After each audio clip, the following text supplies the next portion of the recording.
Today, the housing market sheep and goats. Which are you?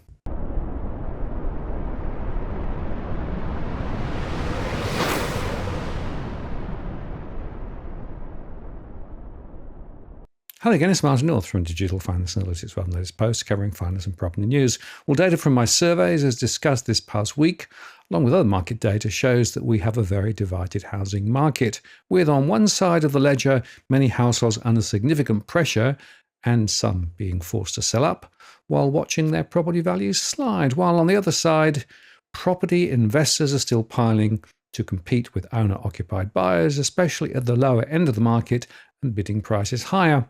Actually, of course, there are many micro markets across the country, and so any headline data on rises or falls masks important differences. Housing isn't just the great Australian barbecue stopper, it's our greatest pain point as well.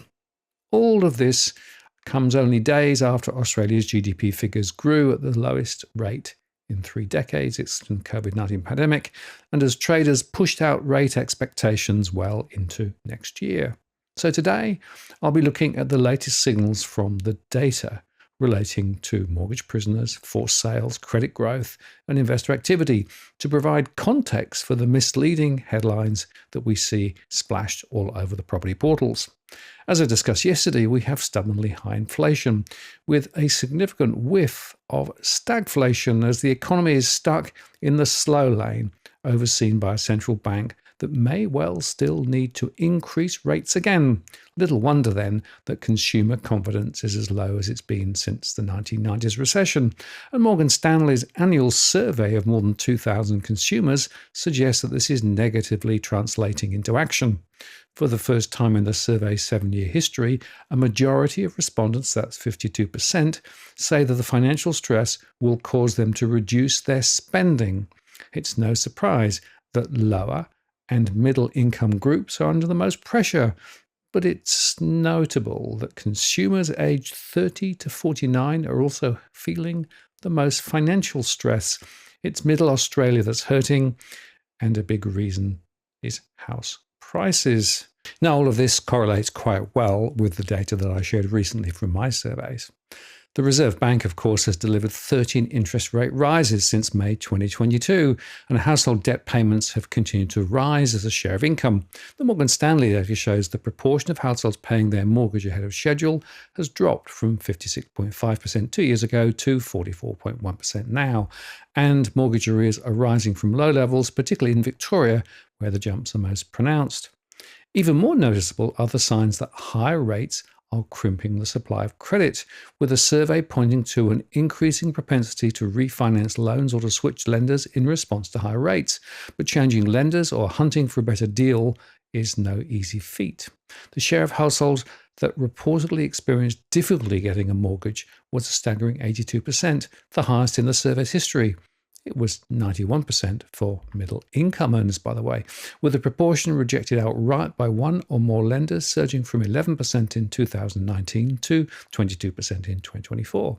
Morgan Stanley's equity strategist Chris Reed said high house prices are a key source of stress for those wanting to refinance or switch lenders. But herein lies the bind that many households appear to find themselves in. House prices are at record levels and likely to stay there. The survey shows that 75% of respondents expect prices to rise in the next 12 months. That's up from 58% 2 years ago, and the highest level of positive price expectations in the survey's history. But because prices are so high and interest rates elevated compared with recent history, and loans are difficult to secure, households increasingly believe they are stuck. The percentage of respondents likely to buy this year has fallen from 35% in 2022 to 27% now, and down sharply from the peak of 44% in 2017. Selling intentions are largely unchanged at 34%, remaining around record lows. The idea that Australia was home to a rump of mortgage prisoners hit the headlines 12 months ago when National Australia Bank revealed that about a fifth of its customers were trapped in their current loan. That is, they could not switch banks because higher interest rates prevented them from clearing serviceability buffers to a new lender. The Morgan Stanley data suggests a new group of quasi-mortgage prisoners have emerged. These households may be able to secure a new loan, albeit with difficulty, according to the survey, but they seemingly must feel little desire to buy or sell in a market where their next purchase is out of reach. So they're likely to stay put, which means volumes in the housing market remains depressed and supports higher prices, and that could remain solid. Morgan Stanley expects price growth will moderate as immigration slows, the labour market softens, and listings gradually pick up. But Reid said changes are happening slowly, and in the meantime, price increases are likely to continue, which is a positive for household wealth, but further underpins a sticky inflation pulse. The Morgan Stanley data suggests two things could change the housing market setup: a cut in interest rates, which would take some strain off housing finances, and/or a lift in housing supply.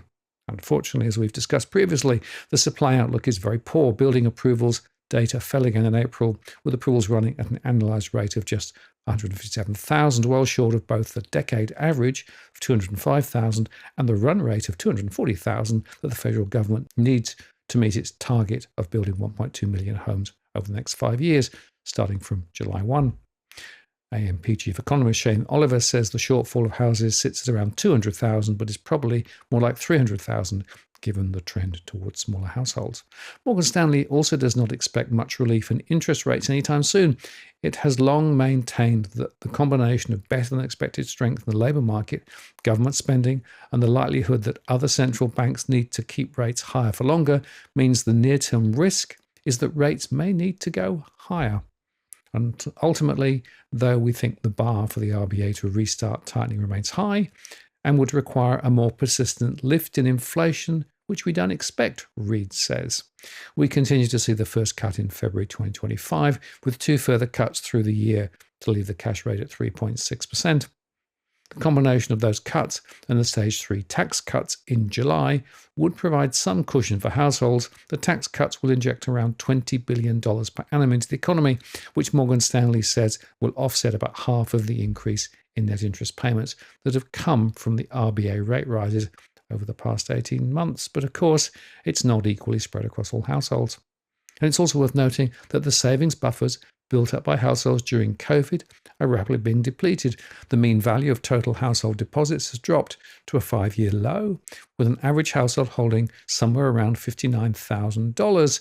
But Reid says 43% of respondents had less than $25,000 in the bank, up from 30% in 2021 and 32% in 2022. Reid sees an economy where spending is not savings driven, but income driven. That will weigh on discretionary spending, but it will also likely keep inflation sticky as households increase spending on essentials in line with rising prices. The RBA's position in all of this remains extremely difficult. While rate cuts would give relief to households feeling financial stress, they would also likely stimulate housing demand from the large cohort of households who feel locked into their current loan, putting more upward pressure on record house prices. In addition, households are increasingly cutting back on loan repayments or drawing down on offset accounts, and that's a sign that weak growth is affecting family budgets. While housing credit is re-accelerating, the number of new loans remains low, according to brokers who conclude that existing mortgages are blowing out amid broader pressure on household spending and little indication that the Reserve Bank will lower rates. But with rates still high in Australia, Barrenjoey Capital Partners banking analyst John Mott told clients that a mismatch between overall credit growth and new lending flow points to lower repayments from borrowers. He said that while housing credit accelerated to 0.45% during April, the strongest in almost 2 years, new lending flows had stalled since November when the RBA hiked interest rates to a decade high of 4.35%. We believe this reflects a reduction in mortgage paydowns, Mr. Mott said. With many households under financial stress, we believe mortgagors will be reducing excess payments, withdrawing prepayments, or extending the term of their loans. This may be another indicator of mortgage stress as higher rates bite more leveraged households, the analyst continued. RBA Governor Michelle Bullock even told a Senate estimates hearing this week that she wouldn't hesitate to move and raise interest rates again if needed, only hours before the Bank of Canada cut interest rates. While the inflation target is 2% in Canada, the RBA is between 2 and 3%, and headline inflation came in at 3.6% in the year to March in Australia. Households are increasingly feeling the pinch from higher rates, with major banks reporting a rise in delinquent home loans, albeit off a low base. In their recent half-year financial reporting season, National Australia Bank, for example, reported that 30-day delinquencies jumped by a third to 1.65% of its housing portfolio in the 12 months to March, while ANZ, the 30-day overdue rate, was around 1.5% of its book, and Westpac revealed its proportion of 30-day arrears went from 1.5% to 1.8% of its housing portfolio between September and March. The bank added, however, that nearly two-thirds of its borrowers were still ahead of repayments by a month or so at its interim results last month. Rate City Research Director Sally Tyndall said that there was likely to have been an increase in borrowers on interest-only and other hardship arrangements as rates remain elevated. The last quarter of data didn't show anything major, though. Certainly arrears are on the rise, but still below historical averages, and we don't see a noticeable tick up in interest-only lending across the whole book. And in fact, Steve Mickenbecker of CanStar said that while there was likely higher levels of mortgage stress in the economy, New Australian Bureau of Statistics lending indicators data ran counter to the Barrenjoey research. That data showed new housing loan commitments were up 4.8% in April to $29.35 billion in the month, higher than the $27.4 billion in November. Those numbers look to be recovering to where they were before the last interest rate increase. Mr. Mickenbecker said, there can be mortgage stress, but there are also people who are able to borrow and to buy property. Sheeps and goats, in other words. Investor lending also continued to outpace owner-occupier lending, according to the ABS lending indicators released on Thursday last week. Mish Tan, the agency's head of financial statistics, said that this was down to increasing loan sizes for investors. This likely reflects expectations of higher rental yields and the greater borrowing capacity of investors, Dr. Tan said. In fact, property investor loans in April grew at their fastest pace since before the Reserve Bank began lifting rates, as investor buyers focused on more affordable markets where a lack of stock was pushing up rents and yields. New home loan commitments to investors jumped 5.6% from March, the fastest rate of gain since November 2021, when the benchmark lending rate was just 0.1%, according to the ABS statistics. Housing values jumped 6.1% in Perth, 4.3% in Adelaide, and 3.9% in Brisbane over the 3 months to May, according to CoreLogic data, reflecting the appetite for homes in those mid-tier cities. That's according to Commonwealth Bank senior economist Belinda Allen. There's no end to price impacts from the lack of supply and strong demand. It's Economics 101, Ms. Allen said. Owner-occupiers and investors are searching for more affordable housing, and this is probably stronger in the investor space at the moment. Investors are making choices based on where they're expecting the housing market to go. A separate report by consultancy Urbis this week showed interstate investors flocked to the Gold Coast, where 41% of off-the-plan sales in March were to investors. Oxford Economics Australia senior economist Mary Kilroy said Perth was also a key market for investors. Its rental market vacancy rates is lowest in the capital cities, which is pushing up rents.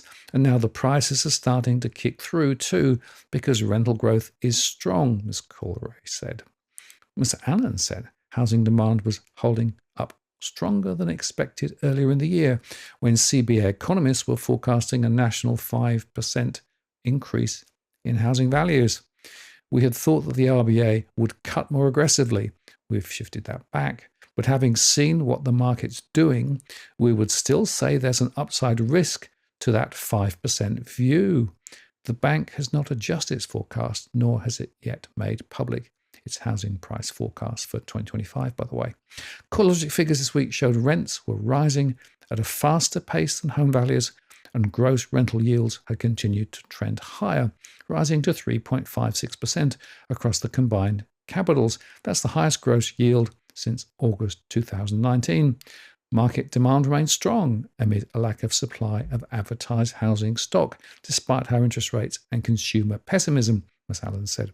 The recovery, meanwhile, also lifted Sydney's median home value back to $1.156 million, matching the record set in January 2022 before the value dropped 12.4%, according to CoreLogic. And Thursday's numbers also showed new loan commitments for the construction of new homes grew at their fastest rate in more than 3 years. Owner-occupier new loan commitments for new dwelling construction jumped 6% from March to $1.8 billion. That was the biggest monthly gain since January 2021, when they leapt 20% to a monthly total of $4 billion. New loan commitments for alterations and additions also rose for a fourth straight month to $694 million. That's a record high. And an occupier refinancing existing loans, meanwhile, fell 1.3% in April to $17.8 billion. The total has declined for 8 of the past 12 months. Now, here's another signal, though. The proportion of homes resold within 2 years of purchase has soared in parts of regional Queensland, Brisbane and Perth, much of that sparked by the recent capital gain windfalls, according to data from CoreLogic again. However, in some cases, the sharp increase in mortgage repayments since May 2022 could have also prompted some recent home buyers to sell up. Analysis by Moody's Ratings showed regional areas racked up the highest mortgage delinquency rates in the country, where lower disposable incomes and less economic diversity than major cities means home loan borrowers were more vulnerable to the effects of high interest rates and cost of living pressures. Regional Queensland posted the highest proportion of short-term resales, with more than 1 out of 8 properties sold within 2 years of purchase.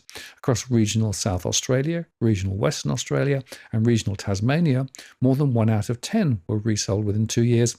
In the capital cities, Brisbane recorded the highest proportion of properties flipped within 2 years at 10.4%, followed by Perth and Adelaide at 8.5% and 8.6% respectively.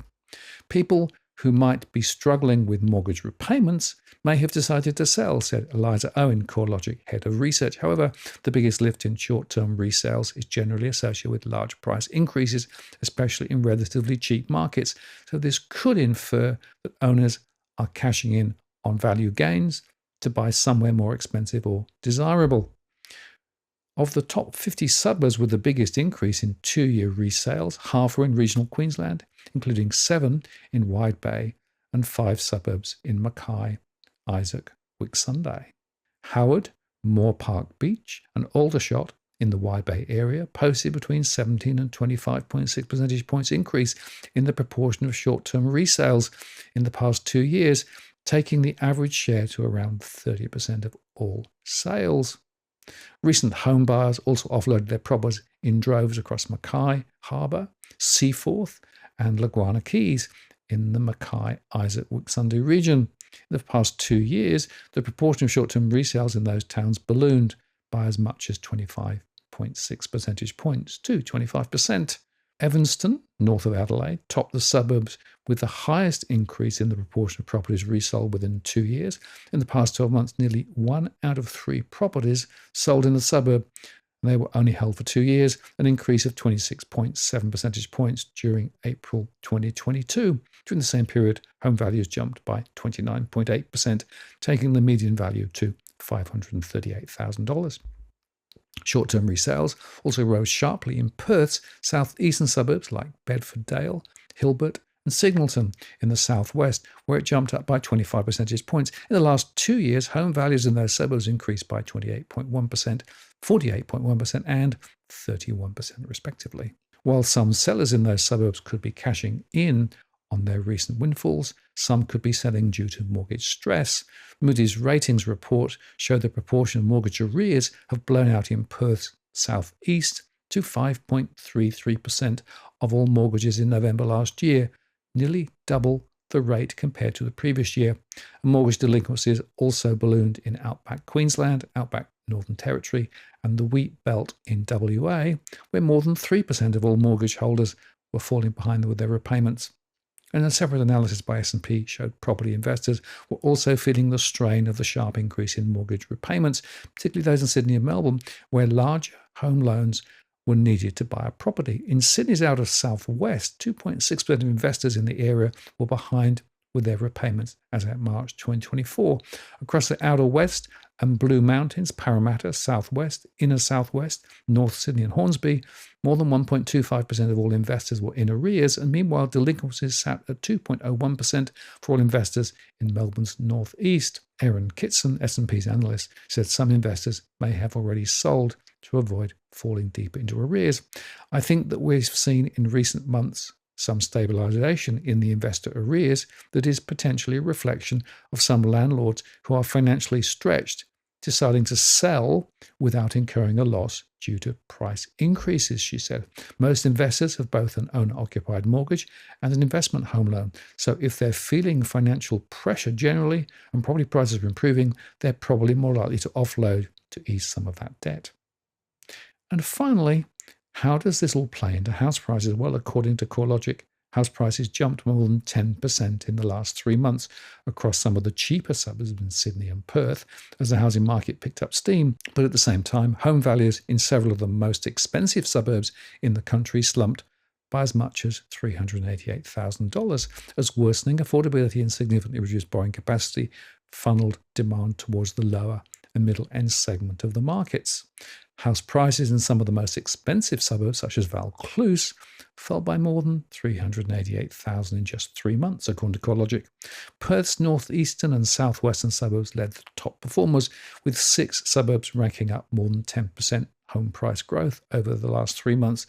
Bevish, located 18 kilometres northwest of Perth, posted the sharpest quarterly increase of 11.5%, followed by Aurelia in the southwest with 10.8%, and despite those large gains, their median house values remained affordable at around $700,000 or $500,000 respectively. They're also substantially lower than the $769,000 median home price across the city.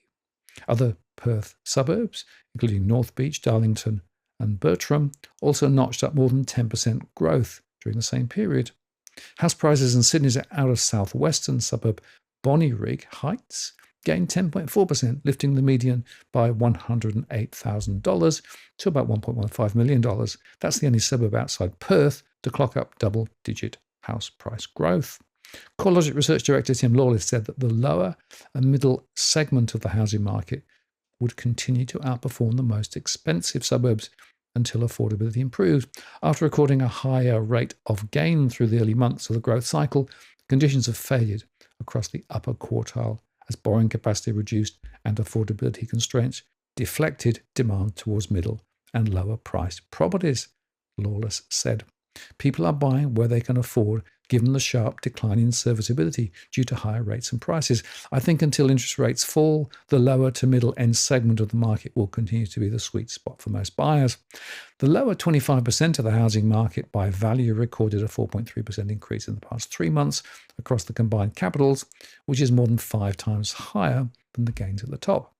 House prices in other southwestern Sydney suburbs like Bonnyrigg, Edensor Park, Landsvale, Cabramatta West, Fairfield West, Mount Pritchard and Wakerley also bolted, rising between 6.8 and 8.5% during the same period.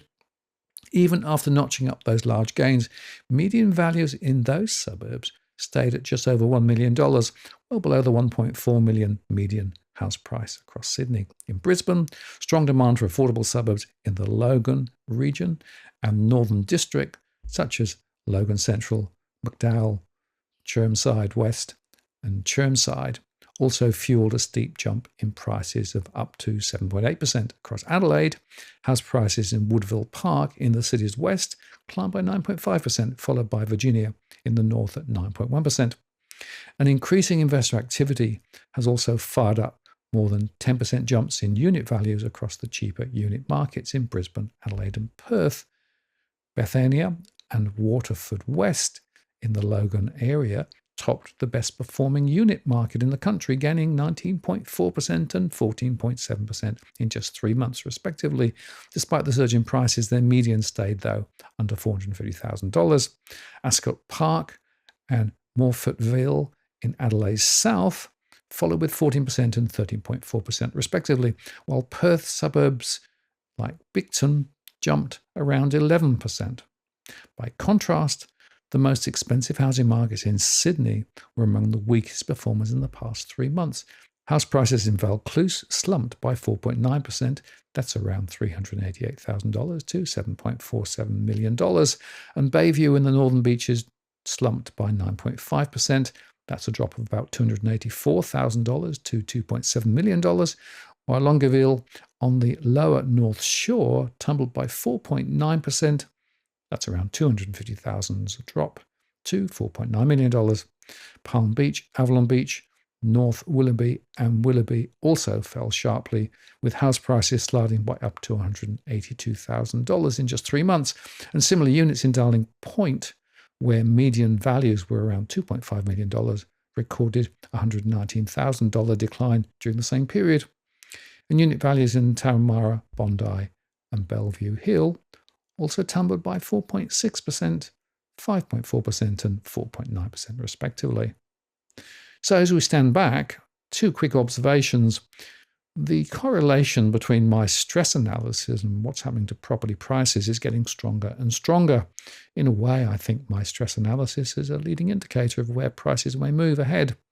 The second is there is clearly more than one property market, and there are clearly some people who are still benefiting from the rises and are still able to buy and buy strongly. We also know that some renters are trying to get in and competing with investors and sometimes being priced out. But we also see an increasingly large number of households under pressure, possibly needing to sell, possibly being forced to sell. And whether they are selling because of the capital appreciation that they've got and trying to capture it quickly, or whether they're selling because they know that they have to sell, is a bit of a moot point. Again, in my surveys, I see quite a few people who are in the situation where they are planning to sell and sell quickly because they know they can't afford things to stay the way they are. And by the way, the recent data from APRA showed that whilst banks on hardship schemes gave people some wriggle room for a period or so, after a year or thereabouts, they often have to sell anyway. So the bottom line is this: the property market continues to be one of contrasts. Some people doing well, some people under huge pressure, delinquencies rising, mortgage pressure definitely building. And with the prospect of rates higher for longer, this is only going to get worse ahead. The question will be, of course, whether the net movement is going to actually begin to turn prices south, or whether the high level of demand and low supply and the high migration, which is still stoking demand too, supports the markets, particularly at the low end. Well, in the short term, probably, but in the medium term, that could all change. Now, if you're buying your home in Sydney's contentious market, you don't need to stand alone. This is the time you need to have Edwin Almeida from Ribbon Property Consultants standing alongside you. Buying a property is both challenging and adversarial. The vendor has a professional on their side. Emotions run high, price discovery and price transparency are hard to find, and then there's the wasted time and financial investments that you make. Edwin understands your needs, so why not engage a licensed professional to stand alongside you? With RPC, you know you have experience, knowledge, and master negotiators looking after your best interests. So shoot Ribbon an email at info@ribbonproperty.com.au, and if you use the promo code DFAWTW/Martin, you can get a 10% discount offer. I'm Martin North from Digital Finance Analytics. Many thanks for watching, and I'll see you again next time.